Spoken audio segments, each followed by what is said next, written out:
नमस्कार दोस्तों, बहुत बहुत स्वागत है आपका अपने YouTube चैनल हिंदी साहित्य में। आज की इस वीडियो में हम कुछ MCQs डिस्कस करेंगे जो हमारे नेट की परीक्षा के लिए है, जो बहुत ही इम्पोर्टेंट है। तो चलिए, सबसे पहले हमारा प्रश्न है, आधुनिक काल का प्रथम युग भारतेंदु युग का अन्य नाम क्या है? इसके ऑप्शन है जागरण सुधार काल, जागरण काल, पुनर्जागरण काल या उद्भव काल। तो इसका जो सही उत्तर है वह है पुनर्जागरण काल। आज भारतेंदु युग है जो उसको पुनर्जागरण काल के नाम से भी जाना जाता है। इसके अतिरिक्त इसे वर्तमान काल, आधुनिक काल और गद्य काल के नाम से भी जाना जाता है। गद्य काल है जो इसे शुक्ल जी ने कहा है, आधुनिक काल इसे राम कुमार वर्मा ने संज्ञा दी है और इसके अतिरिक्त वर्तमान काल है जो उसे मिश्र बंधुओं ने कहा है। उसके आगे दूसरा प्रश्न है, हिंदी साहित्य में नव जागरण का अग्रदूत किसे कहा जाता है? इसके ऑप्शन है भारतेंदु, महावीर प्रसाद द्विवेदी, हजारी प्रसाद द्विवेदी या किशोरीलाल गोस्वामी। तो इसका जो सही उत्तर है वह है भारतेंदु। भारतेंदु जी को है जो नव जागरण का अग्रदूत कहा जाता है। भारतेंदु हिंदी में आधुनिकता के पहले रचनाकार थे। इनका पत्रकारिता, नाटक इत्यादि काव्य क्षेत्र में है जो बहुमूल्य योगदान रहा है। इन्होंने न केवल है जो नई विधाएं हैं उनका सृजन किया, अपितु साहित्य के विषय वस्तु में भी है जो नयापन लाने का प्रयास किया है। इसीलिए इनको है जो नव जागरण का अग्रदूत कहा जाता है। उसके आगे हमारा तीसरा प्रश्न है, उजड़ ग्राम किसकी रचना है? तो इसके जो ऑप्शन है वह हैं श्रीधर पाठक, भारतेंदु, प्रताप नारायण मिश्र या किशोरीलाल गोस्वामी। तो इसका जो सही उत्तर है वह है क, श्रीधर पाठक। श्रीधर पाठक जी की यह जो रचना है यह है जो ब्रज भाषा में लिखी गई है। यह अंग्रेजी कवि गोल्ड स्मिथ की रचना डेस्टर्ड विलेज है जो उसका अनुवादित रूप है। उसके आगे चौथा प्रश्न है हमारा, भारतेंदु युग की समय सीमा क्या है? तो इसके जो ऑप्शन है वह हैं 1900 से 1920, 1857 से 1900 ईस्वी, 1843 से 1968 ईस्वी या 1850 से 1900 ईस्वी। तो इसका जो सही उत्तर है वह है 1850 से 1900 ईस्वी। लेकिन कुछ स्थानों पर है जो इसका समय सीमा है जो 1868 से 1900 तक की भी दी गई है। उसके आगे पांचवा प्रश्न है हमारा, भारत भारती में किस भावना का उल्लेख है? इसके ऑप्शन है प्रेम भावना, दैन्य भावना, राष्ट्रीय भावना या भक्ति भावना।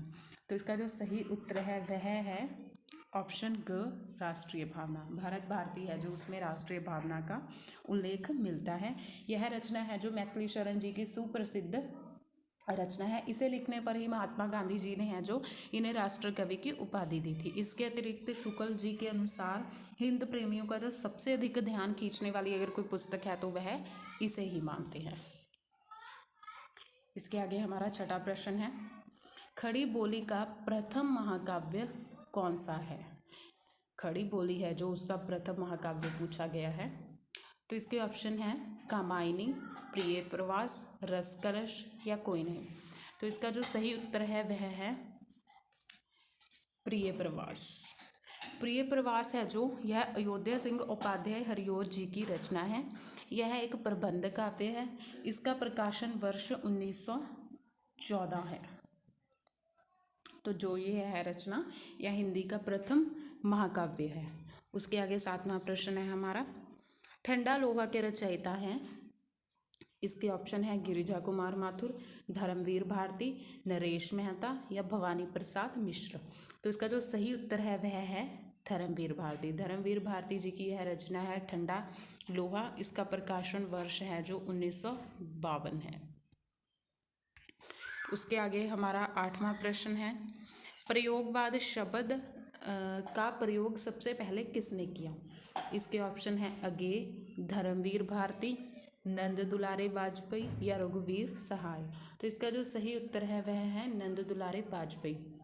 नंद दुलारे वाजपेयी जी हैं जो उन्होंने प्रयोगवाद शब्द का है जो सर्वप्रथम प्रयोग किया था। उसके आगे हमारा नौवां प्रश्न है, नई कविता का भारतेंदु किसे कहा जाता है? इसके ऑप्शन हैं अगे, निराला, नागार्जुन या भवानी प्रसाद। तो इसका जो सही उत्तर है वह है अगे। अगे है जो उनको नई कविता का भारतेंदु है जो कहा जाता है। उसके आगे हमारा 10वां प्रश्न है, हिंदी में नई कविता का प्रारंभ कब से माना जाता है? इसके ऑप्शन है 1945 ईस्वी, 1949 ईस्वी, 1951 ईस्वी या 1956 ईस्वी। तो इसका जो सही उत्तर है वह है 1951 ईस्वी। 1951 ईस्वी है जो उसको नई कविता का आरंभ माना जाता है। लेकिन इसके आरंभ को लेकर भी विद्वानों में है जो मतभेद हैं, लेकिन दूसरे सप्तक के बाद की कविता है जो उसको हम नई कविता कहते हैं, इसीलिए इसका जो समय काल है वह 1951 ईस्वी ही माना जाएगा। इसके आगे हमारा 11वां प्रश्न है, रीति काल को अलंकृत काल किसने कहा है? इसके ऑप्शन है मिश्रबंधु, ग्रेयसन, विश्वनाथ प्रसाद मिश्र या शुक्ल। तो इसका जो सही उत्तर है वह है मिश्रबंधु। मिश्रबंधुओं ने है जो रीति काल को अलंकृत काल है जो नाम की संज्ञा दी है। इसके अलावा जो ग्रेयसन है उन्होंने रीति काल को रीति काल की संज्ञा दी है। विश्वनाथ प्रसाद मिश्र ने इसे श्रृंगार काल कहा है और शुक्ल जी ने इसे उत्तर मध्य काल की संज्ञा दी है। उसके आगे हमारा 12वां प्रश्न है, काव्य निर्णय किसकी रचना है? इसके ऑप्शन है भिखारीदास, रामचंद्र शुक्ल, केशवदास या बिहारी। तो इसका जो सही ऑप्शन है वह है भिखारीदास। काव्य निर्णय है जो वो भिखारीदास जी की रचना है। इसके अतिरिक्त इनकी श्रृंगार निर्णय, चंद्रोण पिंगल, विष्णु पुराण भाषा, छंद प्रकाश, शतरंज शतिका और अमर प्रकाश इनकी अन्य रचनाएं हैं। उसके आगे हमारा 13वां प्रश्न है, बिहारी कवि हैं। इसके ऑप्शन है रीति सिद्ध, रीति मुक्त, रीतिबद्ध या उपरोक्त में कोई नहीं। तो इसका जो सही उत्तर है वह है ऑप्शन क, रीति सिद्ध। जैसे कि आपको पता ही है कि जो रीति कालीन कवि हुए हैं उनको 3 भागों में विभक्त किया गया था, रीतिबद्ध, रीति सिद्ध और रीति मुक्त। तो बिहारी जी हैं जो वो रीति सिद्ध कवि हैं। बिहारी जी की एक रचना है बिहारी ससई, इसका प्रकाशन वर्ष है जो 1662 है। इसके अतिरिक्त एक और है जो तथ्य है इनके लिए, इनकी जो है काव्य के लिए, पद्म सिंह शर्मा ने है जो इनके काव्य को शक्कर की रोटी कहा है। यह एक इम्पॉर्टेंट तथ्य, यह आपको प्रश्न में भी है जो पेपर में भी है जो यह पूछा जा सकता है कि शक्कर की रोटी किसके काव्य को कहा जाता है। तो इसका उत्तर है बिहारी जी के काव्य को जो है शक्कर की रोटी कहा जाता है। उसके आगे हमारा 14वां प्रश्न है, निकेनवाद का प्रकाशन काल है।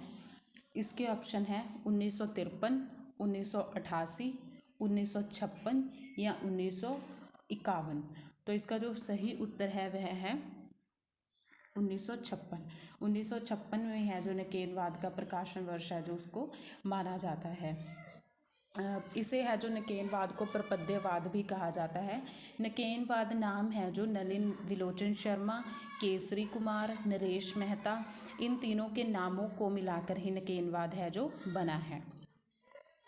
उसके आगे हमारा 15वां प्रश्न है, संसद से सड़क तक के रचनाकार कौन है?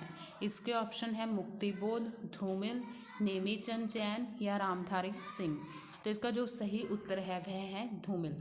संसद से सड़क तक है जो धूमिल जी की रचना है। इसके अतिरिक्त इनकी है जो अन्य रचनाएं, कल सुनना मुझे, सुदामा पांडे का प्रजातंत्र इनकी अन्य रचनाएं हैं। तो ये थे कुछ MCQs हमने जो आज डिस्कस किए हैं। अगर आपको आज की वीडियो अच्छी लगी हो तो इसे लाइक, शेयर, सब्सक्राइब करना ना भूलें। मिलते हैं अगली वीडियो में, तब तक के लिए नमस्कार।